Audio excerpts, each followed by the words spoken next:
Hello, let's read out a question first. Solve the following system of linear inequalities graphically. 2x plus 3y less than to 12, x greater than equals to 2, y greater than equals to 1.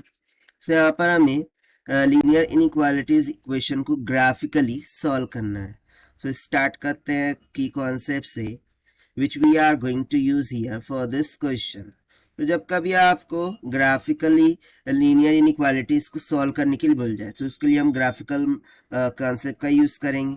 सो इसमें सबसे पहले हम क्या करते हैं कि जो इन equations है, ठीक है ना, जो भी इन इक्वेशन है उसको इक्वेशन में कन्वर्ट करते हैं and then required values of X and Y को फाइंड आउट करते हैं और फिर उसको हम ग्राफिकली एक्स और वाई के बिटवीन में रिप्रेजेंट करते हैं.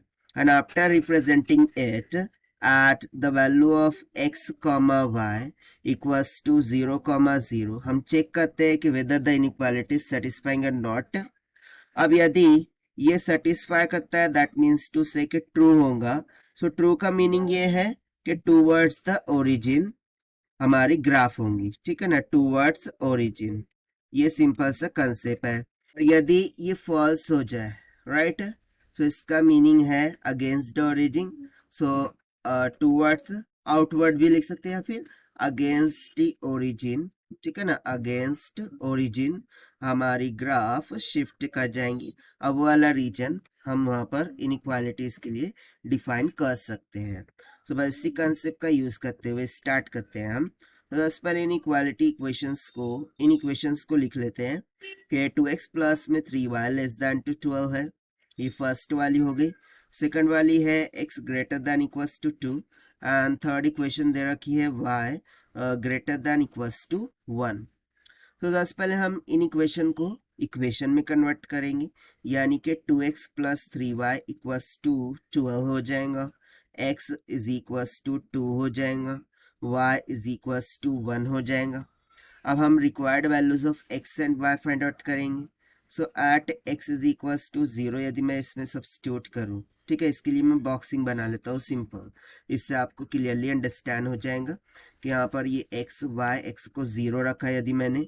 सो 3 चौक 12 यानी कि y आ जाएगा 4. यदि मैं y को 0 सब्स्टिट्यूट करता हूँ सो यहाँ से 2 6 12, यहाँ पर कितना आ जाएगा 6. आई hope it is clear. Okay, अब इसको हम ग्राफिकली रिप्रेजेंट करते हैं जो कि मैंने ऑलरेडी यहाँ पर पीछे बना रखा है. बट उसके पहले हम स्टेप 2 को कैरी आउट कर लेते हैं. इसको मानते हैं भाई स्टेप 1. स्टेप 2 में हम क्या करेंगे, at x comma Y equals to 0 comma 0 हम कंडीशन इन इक्वेशंस को चेक करेंगे. तो देखिए 2 इंटू 0 प्लस में 3 इंटू 0 ये लेस देन टू 12 आना चाहिए. तो देखिए 0 लेस देन टू 12 आ रहा है, दैट मीन्स कि जो रिक्वायर्ड कंडीशन है वो एब्सोल्युटली ट्रू है. और यदि ट्रू है सो इस 2x प्लस 3y के लिए जो ग्राफ होगा वो हमारा टूवर्ड्स ओरिजिन होगा. इतना तो आपको यहाँ से क्लियर हो रहा है. वाइल यहाँ पर यदि मैं x का मान 0 रख दूँ, ठीक है ना, कौन सी, ये वाली इक्वेशन में, सो 0 ग्रेटर देन इक्वल्स टू 2, सो ये तो हो गया फॉल्स, ठीक है. उस तरीके से y greater than equals to 1, so यदि मैं यहाँ पर 0 ग्रेटर देन इक्वल्स टू 1 रखूँ सो ये भी क्या हो गया, फॉल्स हो गया. सो इन दोनों ही केसेस के लिए हम क्या बोलेंगे, अगेंस्ट ओरिजिन. सिंपल, ठीक. सो मैंने यहाँ पर ऑलरेडी ग्राफ ड्रॉ करके रखी है. सो हम प्लॉट करते हैं फिर, राइट. सो यहाँ से हम मार्किंग कर लेते हैं 1, इसको मान लेते हैं 2, ये तो ओरिजिन है 0 रहेगा.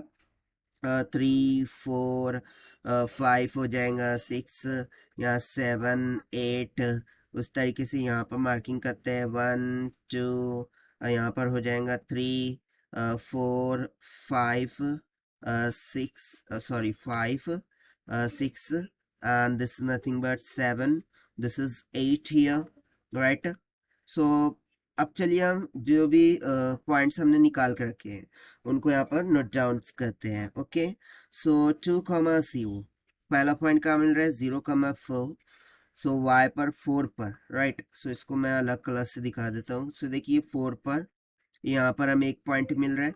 सो इन पॉइंट को मैं नाम दे दूँ, लेट्स से कि ये p हो गया और ये q हो गया, ठीक. सो ये हो जाएगा हमारा p वाला पॉइंट, ठीक है. I hope it is clear.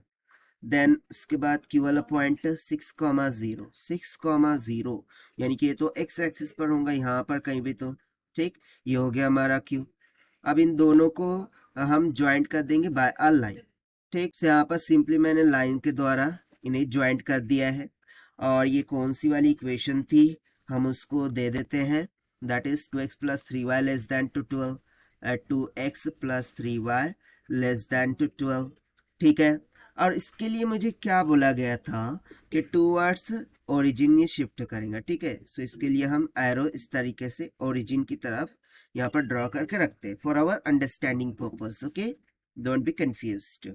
Now उसके बाद हम x = 2 पर एक लाइन ड्रॉ करते हैं। सो मैं यहाँ से इस तरीके से x = 2 पर एक लाइन ड्रॉ कर देता हूँ। सो ये बेसिकली x > 2 को रिप्रेजेंट कर रही होंगी, ठीक। उसके बाद y = 1, सो यहाँ 1 पर एक लाइन हम ड्रॉ कर देते हैं, ठीक है।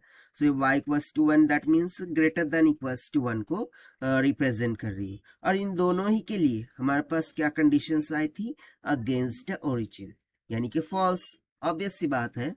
So against origin means to say कि ये इस जानिब जा रहा होगा, इसका डायरेक्शन, और उस तरीके से y के लिए भी ये वाला डायरेक्शन यहाँ पर क्या होगा, सेटिस्फाई हो रहा होगा।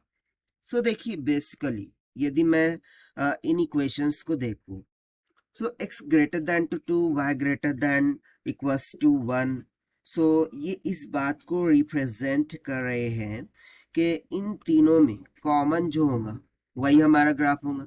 सो देखिए ये आउटवर्ड जा रहे हैं, बट जो 2x + का 3y < 12 वो किस रीजन को सेटिस्फाई कर रहा है, टुवर्ड्स द ओरिजिन। सो जो रिक्वायर्ड शेडेड रीजन होगा वो कौन सा वाला हो जाएगा, so let me shade here. So देखिए मैं यहाँ पर ये जो ट्रायंगल आपको दिखा रहा हूँ जिसमें मैंने शेड किया है रेड से, सो ये वो शेडेड रीजन हो जाएगा जिसके लिए हमारी गिवन इनइक्वालिटी इक्वेशन क्या करेंगी, सेटिस्फाई करेंगी और रिप्रेजेंट कर रही होंगी। सिंपल सी बात है। सो यहाँ पर हम सिंपली बोल देंगे कि shaded region represents shaded region represents the given equation, given in equation लिखेंगे ना, ठीक, इन इक्वेशन या फिर इक्वेशन भी बोल सकते हैं। तो यहाँ पर देखिए ये जो शेडेड रीजन है वो गिवन इन इक्वेशन को रिप्रेजेंट कर रहे हैं, और यहाँ पर हो जाता है कंप्लीट आंसर। और ये हमने जो सॉल्व किया है by using the concept of graph से। So this is the required solution. I hope you understood it well. Best of luck. Thank you.